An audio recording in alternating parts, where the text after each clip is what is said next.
Assalamualaikum warahmatullahi wabarakatuh. Sebelumnya izinkan saya untuk memperkenalkan diri. Nama saya Siti Haja Nuridha dengan NIM 211103440 Program Studi Teknik Informatika Sistem Informasi Strata 1. Saya berasal dari kampus STMIK Madura Indonesia.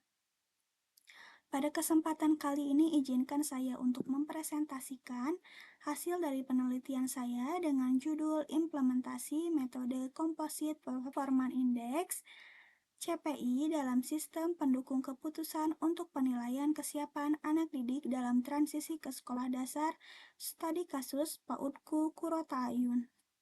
Next. Yang pertama di sini adalah latar belakang. Transisi dari pendidikan anak usia dini ke jenjang sekolah dasar adalah fase penting yang dapat mempengaruhi perkembangan anak secara menyeluruh. Pada tahap ini, anak-anak tidak hanya dihadapkan pada perubahan lingkungan belajar yang signifikan, tetapi juga pada tantangan baru yang dapat berdampak pada kesejahteraan emosional, kemampuan bersosialisasi, dan prestasi akademik mereka. Oleh karena itu, penting untuk memastikan bahwa setiap anak mendapatkan dukungan yang memadai selama masa transisi ini. Dukungan yang tepat sangat diperlukan untuk membantu mereka beradaptasi dengan perubahan yang terjadi, baik dari dalam cara belajar, berinteraksi dengan teman sebaya, maupun menyesuaikan diri dengan rutinitas yang baru dan lebih terstruktur di sekolah dasar. Di PAUDku Kurota Ayun, meskipun telah diterapkan berbagai banyak program untuk mendukung kesiapan anak didik dalam transisi ke sekolah dasar, masih ditemukan tantangan berupa yang pertama ada variasi tingkat keterampilan sosial emosional, yang kedua ada perbedaan tingkat kemandirian, dan yang ketiga ada dukungan orang tua yang beragam. Berdasarkan permasalahan tersebut, penelitian ini bertujuan untuk menganalisis kesiapan anak didik menggunakan metode CPI Composite Performance Index yang memungkinkan penilaian lebih objektif terhadap kesiapan anak berdasarkan berbagai aspek yang relevan. Selanjutnya, di sini ada identifikasi masalah. Berdasarkan latar belakang yang tadi sudah saya sebutkan, maka identifikasi masalah yang saya ambil, yang pertama ada keterampilan sosial emosional. Faktor penting untuk kesiapan anak memasuki jenjang pendidikan sekolah dasar. Yang kedua ada kemampuan kognitif. Proses evaluasi kognitif anak menjadi langkah krusial untuk menilai kesiapan mereka. Yang ketiga ada dukungan orang tua. Dukungan orang tua memiliki pengaruh yang sangat signifikan terhadap kemampuan anak beradaptasi di sekolah dasar. Kemudian yang keempat ada tingkat kemandirian. Pada indikator yang terakhir ini merupakan indikator yang utama dalam menentukan kesiapan anak untuk bertransisi dari PAUD ke sekolah dasar. Selanjutnya di sini ada batasan masalah. Pembatasan suatu masalah digunakan untuk menghindari adanya penyimpangan maupun pelebaran pokok masalah, supaya penelitian tersebut lebih terarah dan memudahkan dalam pembahasan sehingga tujuan penelitian akan tercapai. Adapun batasan masalah yang pertama yaitu lokasi penelitian. Penelitian ini hanya dilakukan pada anak didik di PAUDku Kurota Ayun. Kemudian ada kriteria penilaian. Penilaian kesiapan anak terbatas. Saya hanya mengambil 6 kriteria utama. Yang pertama ada keterampilan sosial emosional, yang kedua kemampuan kognitif, yang ketiga keterampilan psikomotorik, yang keempat kemandirian, dan yang kelima dukungan orang tua, yang terakhir tingkat kecemasan. Kemudian selanjutnya ada metode penelitian. Metode yang digunakan adalah CPI atau Composite Performance Index, dan yang keempat adanya pengumpulan data. Data-data yang saya kumpulkan dalam jangka waktu tertentu yang telah saya tetapkan. Kemudian selanjutnya di sini ada tujuan penelitian. Yang pertama ada mengembangkan sistem pendukung keputusan menggunakan metode Composite Performance Index (CPI) guna meningkatkan akurasi, objektivitas, dan efisiensi dalam penilaian kesiapan anak didik untuk bertransisi ke sekolah dasar. Yang kedua, untuk memberikan solusi dalam mengidentifikasi area yang membutuhkan perhatian lebih, meningkatkan kualitas evaluasi, serta memberikan rekomendasi berbasis data kepada PAUDku Kurota Ayun untuk meningkatkan program pembelajaran. Selanjutnya ada kegunaan penelitian. Kegunaan penelitian ini saya buat antara lain yang pertama untuk saya sendiri sebagai sarana penerapan ilmu yang telah diperoleh selama studi untuk meningkatkan kemampuan dalam menganalisis data. Kemudian yang kedua ada untuk PAUDku Kurota Ayun untuk memberikan wawasan yang lebih mendalam terkait kesiapan anak didik dan menjadi bahan evaluasi untuk meningkatkan kualitas pembelajaran. Yang ketiga, ada untuk lembaga, dapat dijadikan sebagai bahan bacaan dan referensi untuk menambah wawasan dan pengetahuan bagi yang berminat dalam bidang yang serupa. Selanjutnya di sini ada metodologi penelitian. Ada yang saya gunakan yaitu ada analisis deskriptif. Adapun tahap pengumpulan data yang pertama yaitu observasi, merupakan pengamatan langsung di lapangan untuk memperoleh data yang akurat dan mendukung penelitian yang bertujuan untuk mendapatkan kebenaran penelitian di lapangan. Yang kedua yaitu wawancara, dilakukan secara langsung dengan kepala sekolah dan juga guru PAUDku Kurota Ayun untuk mengumpulkan informasi mengenai proses pembelajaran, tingkat kesiapan anak didik, serta peran dukungan orang tua dalam transisi anak ke sekolah dasar. Selanjutnya, ada objek dan waktu penelitian. Yang pertama, objek penelitian. Objek yang akan dijadikan sebagai tempat penelitian saya yaitu di PAUDku Kurota Ayun yang berlokasi di Kampung Ciluncat RT 1 RW 1 Desa Ciluncat, Kecamatan Cangkuang, Kabupaten Bandung dengan kode pos 40238. Adapun waktu penelitian seperti yang ada pada tabel yang saya lampirkan. Untuk penugasan ada pada tanggal 8 Januari tahun 2025. Untuk pemilihan tempat dan topik ada pada tanggal 9 sampai 17 Januari, wawancara di tanggal 18 Januari, penyusunan proposal di tanggal 19 sampai 25 Januari, kemudian monitoring pengecekan tugas oleh dosen pengampu mata kuliah sistem pendukung keputusan yaitu Pak Peri Alpiasin pada tanggal 22 Januari, kemudian penyusunan PowerPoint dan video pada tanggal 25 sampai 28 Januari, kemudian upload YouTube pada tanggal 28 Januari. Next. Di sini ada beberapa landasan teori.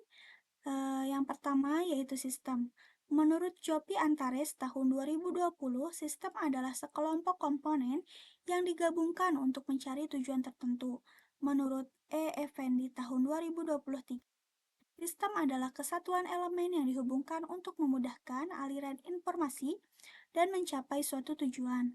Menurut Mulyadi tahun 2016, sistem adalah jaringan prosedur terpadu untuk melaksanakan kegiatan perusahaan. Maka dapat disimpulkan bahwa sistem adalah rangkaian komponen yang saling terhubung untuk mencapai tujuan tertentu, mengorganisir aliran informasi, materi, atau energi agar proses dapat berjalan secara efisien. Yang kedua ada sistem pendukung keputusan. Menurut Azmi et al. Tahun 2014, SPK adalah sistem berbasis komputer yang membantu pengambilan keputusan dengan memberikan opsi solusi. Menurut Pratiwi tahun 2020, SPK merupakan pendukung proses pengambilan keputusan dengan fokus pada efisien dan kecepatan dalam menangani masalah. Yang ketiga ada ciri-ciri SPK. Menurut Lestari dan Savitri Puspaningrum tahun 2021, yang pertama untuk membantu pengambilan keputusan secara kompleks. Yang kedua ada kombinasi model kualitatif dan data. Yang ketiga fasilitas interaktif antara pengguna dan komputer. Yang keempat fleksibel dan adaptif terhadap perubahan.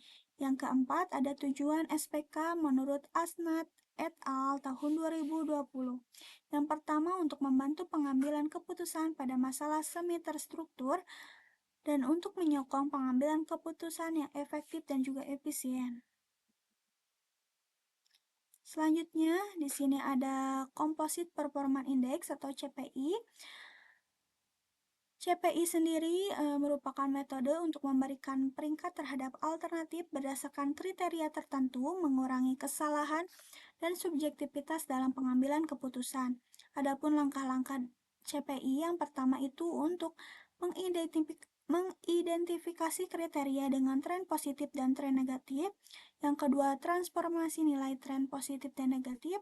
Transformasi nilai minimum setiap kriteria dikalikan dengan 100. Kemudian untuk menghitung nilai indeks alternatif, nilai hasil perkalian alternatif AIJ dikali dengan bobot kriteria. Kemudian yang terakhir ada menghitung nilai indeks gabungan dan juga perankingan. Selanjutnya ada analisis deskriptif menurut Sugiono tahun 2014. Penelitian deskriptif bertujuan untuk mendeskripsikan atau menggambarkan karakteristik data tanpa menarik kesimpulan umum. Kemudian yang terakhir di sini ada teknik pengumpulan data. Menurut Nurjana 2020, observasi merupakan mengamati objek secara langsung untuk mendapatkan informasi yang akurat. Dan menurut Esther Beck tahun 2002, wawancara merupakan pertukaran informasi melalui tanya jawab untuk mengumpulkan data yang relevan. Next, di sini ada sejarah PAUDku Kurota Ayun. PAUDku Kurota Ayun didirikan pada tahun 2017 yang berlokasi di Kampung Ciluncat, RT 1, RW 1, Desa Ciluncat, Kecamatan Cangkuang, Kabupaten Bandung, dengan kode pos 40238.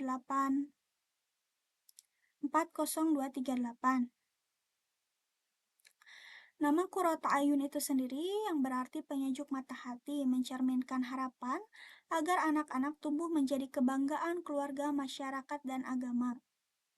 Sejak awal berdirinya PAUD Kurota Ayun selalu mengutamakan pendidikan yang seimbang antara pembelajaran umum dan nilai-nilai keagamaan. Anak-anak diajarkan membaca Al-Quran, memahami akhlak mulia, dan mengikuti berbagai kegiatan keagamaan yang bermanfaat bagi pembentukan karakter mereka. Dengan didukung oleh guru-guru yang berpengalaman dan juga yang penuh semangat, PAUDku Kurota Ayun terus berkembang menjadi lembaga pendidikan yang dipercaya masyarakat. Setiap kegiatan di sekolah tidak hanya berfokus pada pelajaran, tetapi juga mendidik anak agar mandiri, percaya diri, dan siap menghadapi jenjang pendidikan yang lebih tinggi. Sekolah ini juga selalu melibatkan peran orang tua karena percaya bahwa kerjasama antara sekolah dan keluarga sangat penting dalam mendukung tumbuh kembang anak. Hingga saat ini, PAUDku Kurota Ayun tetap menjadi pilihan utama masyarakat sekitar untuk memberikan pendidikan terbaik bagi anak-anak mereka. Next. Selanjutnya di sini ada struktur organisasi. Yang paling atas itu ada Kepala Sekolah PAUD Kurota Ayun, yaitu ada Ibu Ani Nurul Faujiah SE, kemudian di bawahnya ada Sekretaris, yaitu Ibu Zelin Ayu Purwati, dan ada Bendahara, yaitu Ibu Suntiana Amelia SPD, kemudian ada para gurunya, yang pertama ada Bapak Yahya Barhoya, yang kedua ada Ibu Suntiana Amelia SPD, yang ketiga ada Ibu Zelin Ayu Purwati, dan yang keempat ada Ibu Fani Sri Cahya Martiningsih. Kemudian selanjutnya di sini ada analisis deskripsi kerja struktur organisasi. Yang pertama ada Kepala Sekolah PAUDku Kurota Ayun, yaitu Ibu Ani Nurul Faujiah SE, yang bertugas memimpin dan mengelola seluruh operasional sekolah, termasuk perencanaan program pembelajaran, evaluasi tahunan, pengelolaan sumber daya manusia, serta menjalin hubungan dengan orang tua, masyarakat, dan lembaga terkait. Beliau juga bertanggung jawab untuk memastikan melaksanakan pendidikan sesuai dengan kurikulum dan visi misi sekolah. Yang kedua ada sekretaris, yaitu Ibu Zelin Ayu Purwati, yang bertugas untuk mengelola administrasi dan dokumentasi seperti surat menyurat, arsip, dan data siswa. Selain itu, ia membantu kepala sekolah dalam menyusun laporan kegiatan, menyiapkan dokumen rapat, dan menangani kebutuhan administratif guru serta staf. Yang ketiga ada bendahara, yaitu Ibu Suntiana Amelia SPD yang bertanggung jawab atas pengelolaan keuangan, mencatat pemasukan dan juga pengeluaran, menyusun laporan keuangan, serta memastikan transparansi anggaran. Beliau juga membantu kepala sekolah dalam mengelola dana pendidikan. Yang keempat ada para guru. Yang pertama itu ada Bapak Yahya Barhaya, yang kedua ada Ibu Suntiana Amelia SPD, yang ketiga ada Ibu Zelin Ayu Purwati, dan yang keempat ada Ibu Fani Sri Cahya Martiningsih, yang memiliki tugas utama untuk merancang dan melaksanakan pembelajaran sesuai dengan kurikulum PAUD. Mereka memberikan bimbingan dan evaluasi kepada siswa, mengembangkan materi pembelajaran yang kreatif, serta mengobservasi dan melaporkan perkembangan siswa kepada sekolah dan orang tua. Guru juga menjalin komunikasi aktif dengan orang tua untuk memastikan tumbuh kembang anak secara optimal. Kemudian selanjutnya, kita masuk ke bagian selanjutnya, yaitu ada implementasi metode Composite Performance Index atau CPI. Nah, pada tahap ini dilakukan perhitungan menggunakan metode Composite Performance Index untuk menilai seberapa siap anak didik dalam melanjutkan ke sekolah dasar. Sampel data yang saya gunakan yaitu terdiri dari 8 anak didik yang berada di kelas TKB. Yang pertama di sini kita mengidentifikasi kriteria bobot dan tren positif atau negatif. Kriteria untuk menilai kesiapan anak didik dalam transisi ke sekolah dasar disesuaikan dengan kebijakan PAUDku. Setiap kriteria memiliki bobot yang berbeda yang diberikan berdasarkan tingkat kepentingannya terhadap penilaian kesiapan anak didik. Nah, rincian kriterianya dan bobot bisa dilihat ya pada tabel yang sudah terlampir. Kemudian next. Di sini ada rincian kriteria untuk penilaian kesiapan anak didik. Yang pertama itu ada keterampilan sosial emosional dengan kode C1, kemampuan anak untuk berinteraksi dengan orang lain seperti berbagi, bekerja sama, menghormati orang tua, dan berperilaku sopan. Trennya yaitu positif, semakin tinggi maka semakin baik. Bobotnya yaitu 20%. Yang kedua ada keterampilan kognitif C2, kemampuan untuk berpikir anak yang mencakup pemahaman dasar seperti mengenal huruf, angka, warna, serta kemampuan memecahkan masalah sederhana. Trennya positif, semakin tinggi maka semakin baik. Bobotnya 20%. Kemudian yang ketiga ada keterampilan psikomotorik C3, kemampuan fisik anak seperti menulis, menggambar, bermain balok, atau kegiatan lain yang melibatkan gerakan halus dan juga kasar.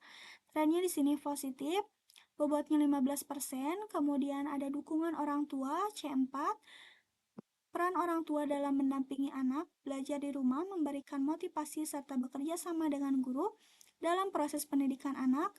Trennya termasuk positif dan bobotnya 15%. Kemudian ada kemandirian. Kemandirian yaitu C5, kemampuan anak untuk melakukan berbagai aktivitas tanpa bantuan orang lain seperti makan sendiri, membereskan mainan, atau memilih pakaian yang akan digunakan. Trennya positif dan bobotnya 15%. Kemudian yang terakhir ada tingkat kecemasan C6. Tingkat kecemasan atau rasa takut yang dialami oleh anak dalam menghadapi situasi baru seperti lingkungan sekolah dasar atau berinteraksi dengan orang baru termasuk dengan tren negatif, bobotnya 15%. Kemudian di sini ada rentang nilai dan konversi nilai kriteria. Untuk nilai setiap kriterianya di sini saya mengambil 5 penilaian, di mana untuk tren positif itu yang paling tertinggi itu ada di angka 5. Seperti di sini contohnya di keterampilan sosial emosional untuk sangat kurang itu nilainya 1, kurang itu nilainya 2, cukup itu 3, baik 4, sangat baik 5. Kemudian apabila penilaian untuk kriteria tren negatif seperti ada di sini tingkat kecemasan atau C6, maka kita balik di mana yang tertinggi itu nilainya 5, kemudian yang terendah itu nilainya 1. Misalnya di sini sangat rendah itu nilainya 5, rendah itu 4, kemudian sedang itu 3, tinggi itu 2, dan sangat tinggi itu 1. Seperti itu ya. Nah, selanjutnya di sini ada nilai untuk setiap alternatif. Nah, di sini saya mengambil alternatif 8 orang anak didik, di mana kode alternatifnya ada pada A1 sampai A8. Untuk alternatifnya sendiri, yang pertama ada Ahdan Latif Ajijan, yang kedua ada Nayaka Zakiyah Rafifa, yang ketiga ada Haifah Hanum Hanania, yang keempat ada Katia Yumna Afia, kemudian yang kelima ada Farel Putra Sagara, yang keenam ada Syakila Sophia Maulidia, yang ketujuh ada Sapana Mira Hidayat, kemudian yang terakhir ada Reisha Rismawati. Nah, di sini ya, seperti contohnya di sini kode alternatif A1 untuk Ahdan Latif Ajijan. C1-nya itu keterampilan sosial emosional, sangat baik dalam berinteraksi dan juga berbagi. Kemudian C2-nya keterampilan kognitifnya cukup bisa mengenal huruf angka, kesulitannya hanya sedikit. Kemudian untuk C3-nya di sini ada keterampilan psikomotorik, cukup baik dalam menulis dan juga mewarnai.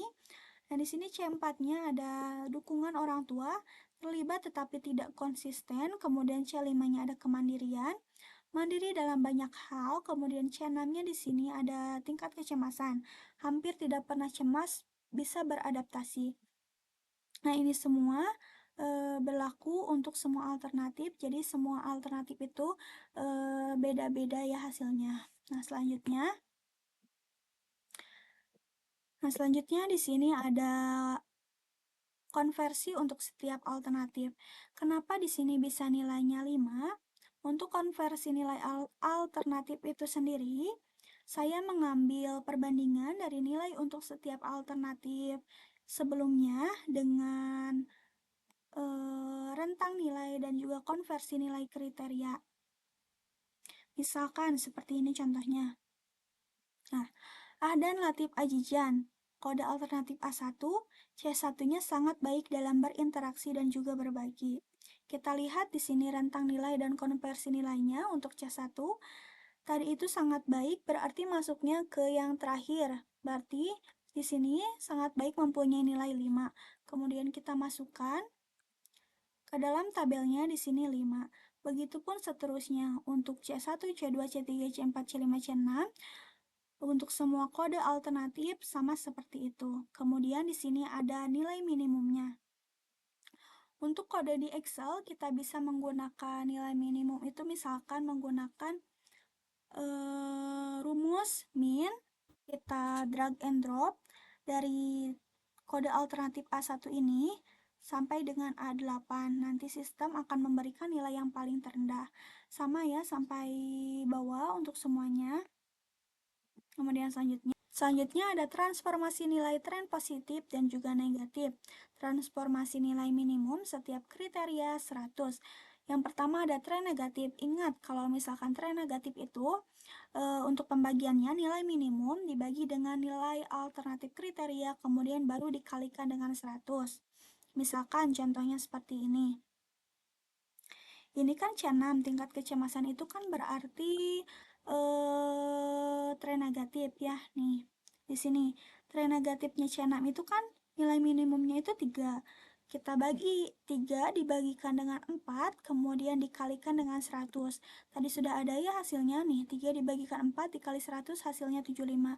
Begitupun sampai bawah sini itu sama ya, rumusnya seperti itu. Jadi rumusnya itu nilai minimum dibagikan dengan nilai alternatif kriteria, kemudian baru dikali 100.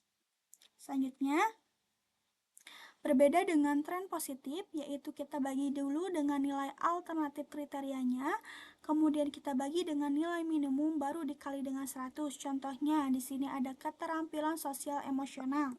Kita lihat yang tadi keterampilan sosial emosionalnya. Nah, sini ya misalkan ini Ahdan Latif Ajijan 5 dibagi dengan 3 baru kita kali dengan 100. Berbeda dengan tadi tren negatif ya, yang 3 dibagi 4, ini kebalikannya. 5 dibagi 3 baru dikali 100. Nah, ini ya, 5 dibagi 3 dikali 100 hasilnya 166,666. Ini berlaku untuk semuanya, untuk C1, C2, C3, C4, bahkan C5. Semuanya ya. Kemudian selanjutnya, Nah, di sini ada hasil nilai tren positif dan tren negatif AIJ. Setelah kita hitung hasil dari C1 sampai C6 tadi, kemudian selanjutnya kita masukkan ke dalam tabel ini. Kita salin semuanya dari C1 sampai C6.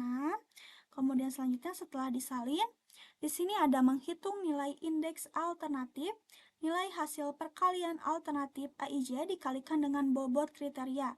Ingat, yang pertama di sini ada indeks alternatif tren negatif ya. Kenapa di sini bisa 0,15?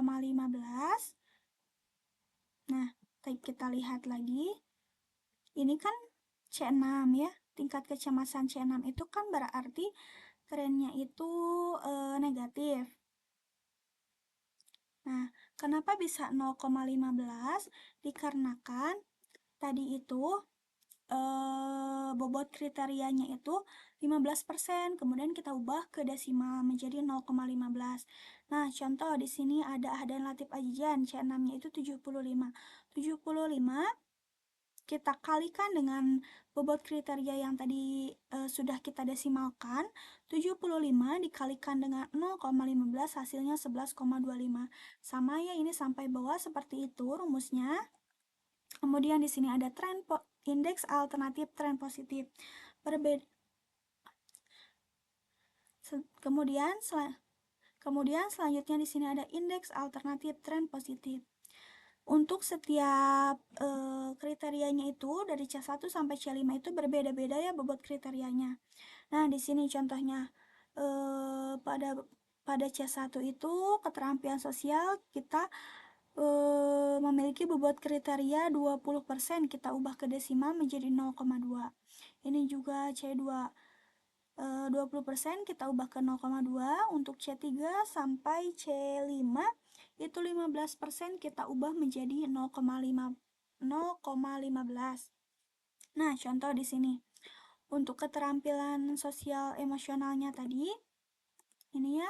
Nah, ini C1 166,66666 ini kita kalikan dengan yang tadi sudah kita desimalkan. Nah, ini perhitungannya dikalikan dengan 0,2 hasilnya 33,333 sekian. Sama dengan yang lainnya dikalikan dengan bobot kriteria yang tadi sudah didesimalkan.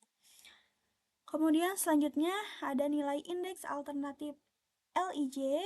Seperti yang sebelumnya, setelah kita perhitungkan dari C1 sampai C6, apabila sudah muncul hasilnya, kita masukkan ke dalam nilai tabel ini ya. Kemudian setelah itu ada menghitung nilai indeks gabungan. Nah, ini nilai-nilai ini yang tadi sudah kita hitung, kemudian kita tambah tabel yaitu LI untuk melihat siapa sih yang paling tertinggi nilainya. Kemudian ini ada perankingan, kemudian ada persentase. Nah, di sini untuk rumus memecahkan siapa sih yang paling tertinggi nilainya itu, kita bisa menggunakan rumus, kalau di Excel menggunakan rumus sum ya. Bisa menggunakan rumus sum, tinggal sama dengan sum, kemudian kita drag and drop dari C1 ini ke pinggir ya. Kita ke pinggir, drag and drop, kemudian nanti setelah di enter akan muncul hasilnya. Kemudian sama untuk A2, A3, A4 sampai A8 sama seperti itu. Nah, setelah semua hasilnya muncul nih, kita akan melakukan perankingan supaya tahu siapa ya yang paling tinggi gitu ya. Dapatkan nilai pertama atau alternatif terbaik. Kalau di Excel kita tinggal menggunakan rumus rank. Kalau ranking itu kita drag and dropnya dari yang LI ini, dari kode alternatif A1 sampai A8, berarti sama dengan rank A1 sampai A8, nanti setelah di enter akan muncul hasilnya.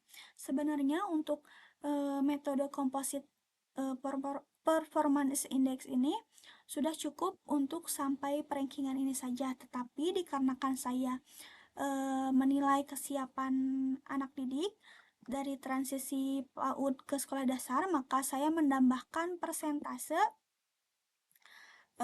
untuk menilai seberapa siap sih anak didik ini Jadi apa saja sih yang harus dibenahi untuk bahan evaluasi?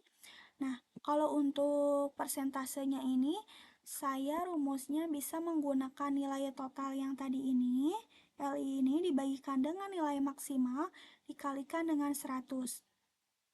Nah, berarti di sini nilai totalnya 114,5 sekian-sekian dibagikan dengan 150 dikalikan dengan 100. Kalau misalkan ada yang bingung kenapa harus 150 nilai maksimalnya, nilai maksimal dihitung berdasarkan total bobot dari semua kriteria yang dijumlahkan menjadi 100%. Kemudian saya kalikan dengan skor maksimal dari setiap kriteria. Tadi kan pada setiap kriteria itu ada 6 kriteria. Nah, pada setiap kriteria itu nilainya 5. Apabila dijumlahkan, maka hasilnya 25. Terus, setelah itu, tadi yang 6 kriteria tadi, kita kalikan dengan hasil yang tadi 25, maka hasilnya 150. Jadi, LI tadi ini nilai totalnya dibagikan dengan nilai maksimal baru dikalikan dengan 100. Maka akan muncul hasil-hasilnya di sini ya, persentase-persentasenya. Nah, setelah itu selanjutnya di sini ada kesimpulan. Nah, berdasarkan hasil penelitian yang telah saya lakukan menggunakan metode Composite Performance Index atau CPI, diperoleh peringkat kesiapan anak didik dalam transisi ke sekolah dasar di PAUD Kuratayun. Yang pertama itu ada Haipah Hanum Hanania dengan kode alternatif A3 yang berhasil menempati peringkat pertama dengan nilai indeks gabungan tertinggi sebesar 147,92 atau 98,6%, menunjukkan bahwa ia memiliki kesiapan yang sangat baik dalam berbagai aspek yang dinilai, termasuk keterampilan sosial emosional, kemampuan kognitif, dan dukungan orang tua. Yang kedua di sini ada Syakila Sopiah Maulidia dengan kode alternatif A6 berada di peringkat kedua dengan nilai sebesar 145,67 atau setara dengan 97,1% yang juga mencerminkan kesiapan yang sangat baik untuk memasuki jenjang sekolah dasar. Yang ketiga ada Raisya Rismawati dengan kode alternatif A8 yang menempati peringkat ketiga dengan nilai 128,33 atau 85,6% yang menunjukkan kesiapan yang tinggi meskipun ada beberapa aspek yang dapat ditingkatkan. Yang keempat ada Farel Putra Sagara dengan kode alternatif A5 yang berada di peringkat keempat dengan nilai 126,25 dengan nilai 126,25 atau 84,2% yang menunjukkan kesiapan yang cukup baik untuk transisi ke sekolah dasar. Kemudian selanjutnya ada Katia Yumna Afia dengan kode alternatif A4 menempati peringkat kelima dengan nilai 122,33 atau setara dengan 81,6% yang mencerminkan kesiapan yang baik namun masih membutuhkan perhatian dalam beberapa kriteria. Yang keenam ada Safa Namira Hidayat, kode alternatif A7 memperoleh nilai 119,58 atau 79,7% yang berada di peringkat keenam, menunjukkan kesiapan anak yang cukup baik dengan kebutuhan peningkatan dalam aspek tertentu. Kemudian yang terakhir ada Ahdan Latif Ajijan, kode alternatif A1 dan Nayaka Zakiyah Rapipah dengan kode alternatif A2 masing-masing berada di peringkat ke-7 dan ke-8 dengan nilai 114,58 setara dengan 76,4% dan 107,92 setara dengan 72%. Kedua anak didik ini memiliki kesiapan yang masih perlu ditingkatkan, khususnya pada beberapa kriteria yang utama. Kesimpulan ini menggambarkan bahwa sebagian besar anak didik di PAUD Kuratayun memiliki tingkat kesiapan yang cukup baik hingga sangat baik untuk memasuki sekolah dasar.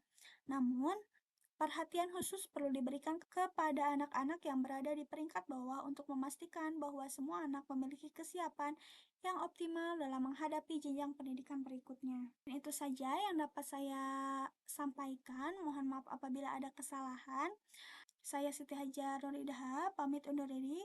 Terima kasih sebelumnya. Wassalamualaikum warahmatullahi wabarakatuh.